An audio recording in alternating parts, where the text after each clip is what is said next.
අපගේ භාග්‍යවත් අරහත් සම්මා සම්බුදුරජාණන් වහන්සේ වෘක්ෂයක් යට ඉපදුණා.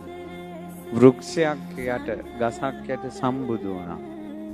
වෘක්ෂයක් යට පිරිනුවම් පෑවා. අඤ්ඤා කොණ්ඩඤ්ඤ මහරහතන් වහන්සේ බමුණු කුලයක ඉපදිලා ඈත වනේ ගල් ලෙනක ඇත්තු ගොඩක් මැද පිරිනුවම් පෑවා.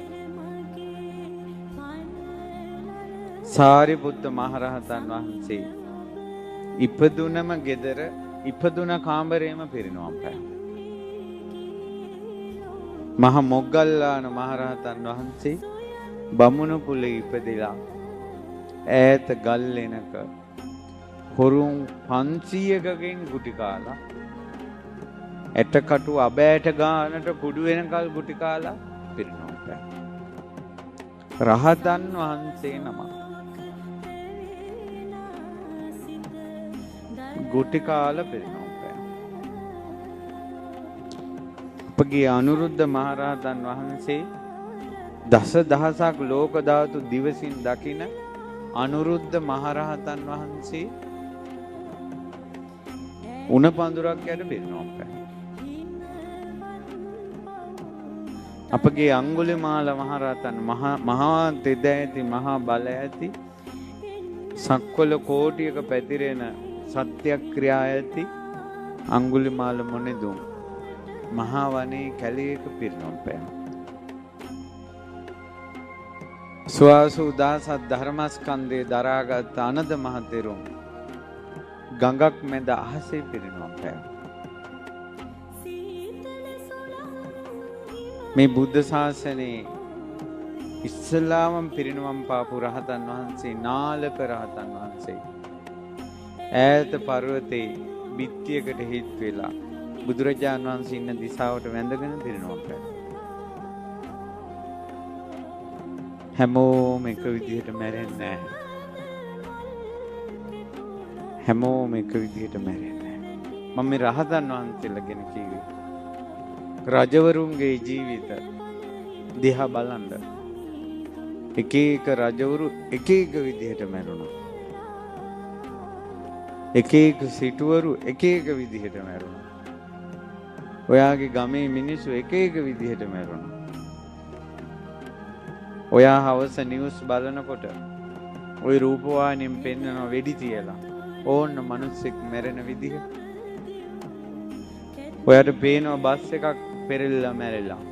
ඕන්න මිනිස්සෙක් මැරෙන විදිහ. ඔයාට පේනවා කෝච්චියේ කක්කුස්සියකට දරුවෙක් දාලා ඕන්න දරුවෙක් මැරිච්ච විදිහ. ලඳු කැලෑවකින් මිනිහක් හොයා ගන්නවා. ඕන්න මිනිස්සෙක් මැරිලා තියෙන විදිහ. එල්ලිලා මැරිලා සියදි විනාසාගෙන තට්ටුවකින් පැනලා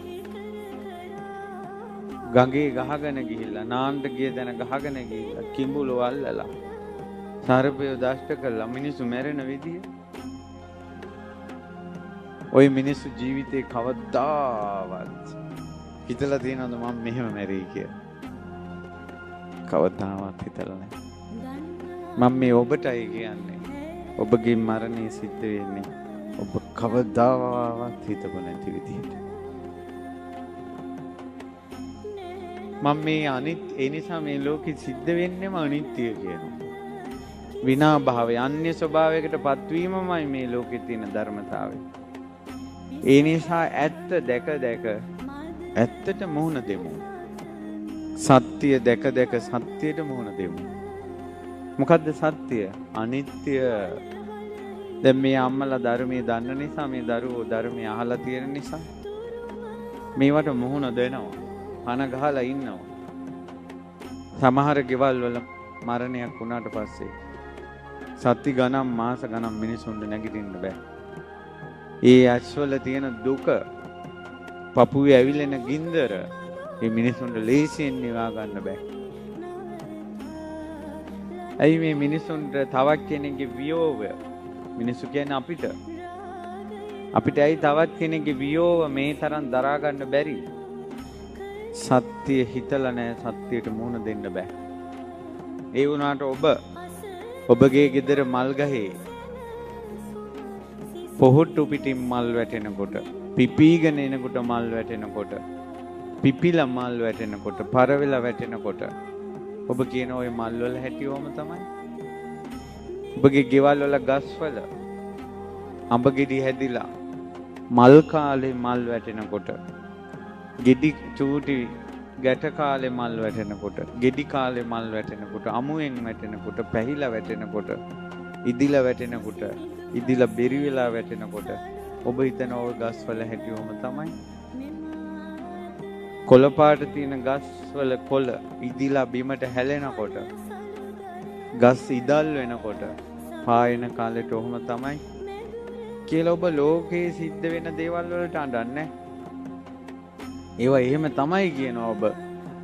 එහෙම වෙන්න පුළුවන් කියනවා ඔබ. එහෙනම් ඇයි ඔබ උපන් සත්වයා මැරෙනවා කියන ඒ සනාතන ධර්ම පිළිගන්න කැමති නැත්තේ? ඉපදුන කෙනා කොහොම හරි මැරෙනවා. ඒ මරණයට මොකක් හරි එකම සංසිද්ධියයි තියෙන්නේ, මැරෙනවා. ඒකට හේතු හැදෙනවා. එක්කෝ පිළිකාවක්, එක්කෝ සීනි, එක්කෝ නහරයක් පුපුරනවා, heart attack, එක්කෝ පිහියනුම, එක්කෝ වෙඩි තබා ගැනීම, එක්කෝ ගඟේ යෑම, සර්පෙක් දෂ්ට කිරීම, මොනවා හරි හේතු සිද්ධ වෙනවා. හැබැයි එකයි සිද්ධ වෙන්නේ, මැරෙනවා. ඉතින් ඒ නිසා මේ මරණය කියන එකට මුහුණ දෙන්න සිද්ධ වෙනවා අපි කාටත්. ඔබ ළඟ ඉන්නේ ඔබගේ දැන් කවුරු හරි ඔබගේ ඥාතියෙක් නම්, ඔබගේ පවුලේ කෙනෙක් නම්, කවදා හරි ඒ කෙනාගේ ওই දෙන්නගෙන් එක්කෙනෙකුට අනිත් එක්කෙනාගේ මරණය බලන්න වෙනවමයි. ඔයා ළඟ ඉන්න කෙනා ඔයාගේ ගෙදර කෙනෙක් නම් ওই දෙන්නගෙන් එක්කෙනෙකුට කවුරු ඉස්සර වේද දන්නේ නැහැ. ඕක තමයි ඇත්ත. මේකේ තියෙන්නේ හිත හදා ගන්න එක, සත්‍ය දිහා බලන එක. සංසාරේ දීපං